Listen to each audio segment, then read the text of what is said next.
আসসালামু আলাইকুম। আমি ডাক্তার নাফিসা নওশীন। আমাদের কাছে অনেক রোগীরা আসেন যারা সাদা স্রাবের সমস্যায় ভুগছেন। সাদা স্রাবের সাথে আরও কিছু সমস্যা তাদের থাকতে পারে। তো সাদা স্রাব নিয়ে আমি একটি ভিডিও বানাতে চাচ্ছি এজন্যই যে আসলে আমাদেরকে জানতে হবে সাদা স্রাব জিনিসটা কি, নর্মাল কতটুকু এবং এটি আমাদের কি কখন সমস্যায় পরিণত হয়, আমরা কিভাবে বুঝবো। তো প্রথমে বলে নেই যে সাদা স্রাব প্রত্যেকটা মেয়েরই প্রতিদিন 2 থেকে 5 মিলিলিটার তৈরি হতে পারে এবং এটি আমাদের যোনিপথ থেকে নির্গত হতে পারে। প্রত্যেকটা মেয়েরই প্রতিদিন সাদা স্রাব নির্গত হয়।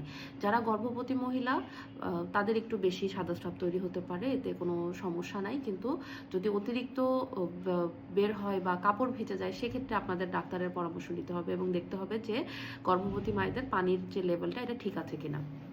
এখন আসি যে সাদা স্রাব আসলে কখন কীরকম থাকে। সাধারণত মাসিকের পরে হালকা পানির মতো একটু হালকা হালকা দানা দানা সাদা থাকতে পারে, এরকম সাদা স্রাব ভাঙতে পারে। যখন ওভুলেশন হয় তখন একদম ক্লিয়ার পিচ্ছিল একটা সাদা স্রাব ভাঙে, একদম থকথকে, যেটা কোনো কালার থাকে না, কালারলেস। এবং যখন ওভুলেশনটা পার হয়ে যায়, শেষের যে প্রোজেস্টেরন ফেজ, আবার মাসিক শুরু হওয়ার 10 দিন আগে, তখন হচ্ছে কিছুটা দইয়ের মতো সাদা সাদা যেতে পারে। তো সাদা স্রাব হচ্ছে আমাদের ইউটেরাসের যে সার্ভাইকাল যে সার্ভিক্স আছে, সার্ভিক্সের যে গ্ল্যান্ড, এই যে সার্ভিক্সের যে গ্ল্যান্ড, এটা হচ্ছে সার্ভিক্স। এই যে এখানে অসংখ্য গ্ল্যান্ড আছে, এখান থেকে নির্গত হয় যোনিপথ এটা। হ্যাঁ, এখানেও অসংখ্য গ্ল্যান্ড আছে। এই জায়গাগুলো থেকে সাদা স্রাব তৈরি হয়। কেন? উদ্দেশ্যটা হচ্ছে যে আমাদের যে যোনিপথটা আছে এটাকে সবসময় ময়েস্ট রাখা বা ভেজা রাখা, এবং এটার যে পিএইচটা আছে সেটা ব্যালেন্স করা। এবং এখানে আর কিছু ব্যাকটেরিয়া আছে যেগুলোকে বলে ল্যাক্টোব্যাসিলাস। এটা হচ্ছে এই ব্যাকটেরিয়াগুলো ভ্যাজাইনার যে পিএইচটা এটা মেনটেন করে রাখে, যাতে অন্য কোনো খারাপ ব্যাকটেরিয়া ওখানে না যায়। সো এখন এটা অল্টার হয়ে যেতে পারে। কোন কোন ক্ষেত্রে অল্টার হয়ে যেতে পারে? যদি কিনা আপনার কোনো ফাঙ্গাস ইনফেকশন হয়, কোনো ব্যাকটেরিয়াল ইনফেকশন হয়, সেক্ষেত্রে কিন্তু এটা অল্টার হয়ে যেতে পারে। তো সেক্ষেত্রে আপনি বুঝবেন কিভাবে যে আপনার ডেইলি যে সাদা স্রাবটা নির্গত হয় সেটা তো আপনি অবশ্যই বুঝবেন যে না, আমার এই পরিমাণ সাদা স্রাব নির্গত হয়।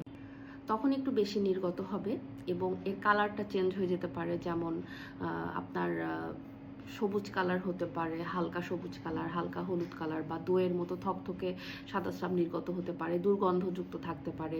এবং এটার সাথে আপনার যে যোনিপথে চুলকানি হতে পারে, প্রসাবের এবং পায়খানা রাস্তার আশেপাশে চুলকানি হতে পারে, আপনার হচ্ছে প্রসাবের রাস্তায় জ্বালাপোড়া থাকতে পারে। যদি এরকম হয় তাহলে অবশ্যই আপনি ডাক্তারের পরামর্শ নেবেন, কারণ এটি যদি আপনি দীর্ঘদিন যাবৎ ধরে রাখেন তাহলে কিন্তু দেখা যাচ্ছে যে অনেক সময় ইনফার্টিলিটি, আপনার বন্ধ্যাত্বের মতো জটিল রোগও দেখা যেতে পারে, বা ইউটেরাসের ইনফেকশনের কারণে, সার্ভিক্সের ইনফেকশনের কারণে বড় অন্য কোনো সমস্যাও দেখা দিতে পারে।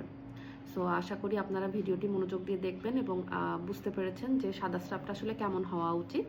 যদি এই ধরনের সমস্যা আমার সাথে যদি আপনাদের কথা মিলে যায় বা আপনাদের যে সমস্যাটা মিলে যায়, তাহলে অবশ্যই চিকিৎসকের পরামর্শ নিয়ে সঠিক ঔষধটা খেলে অবশ্যই আপনার এই সমস্যাটা ঠিক হয়ে যাবে। ধন্যবাদ।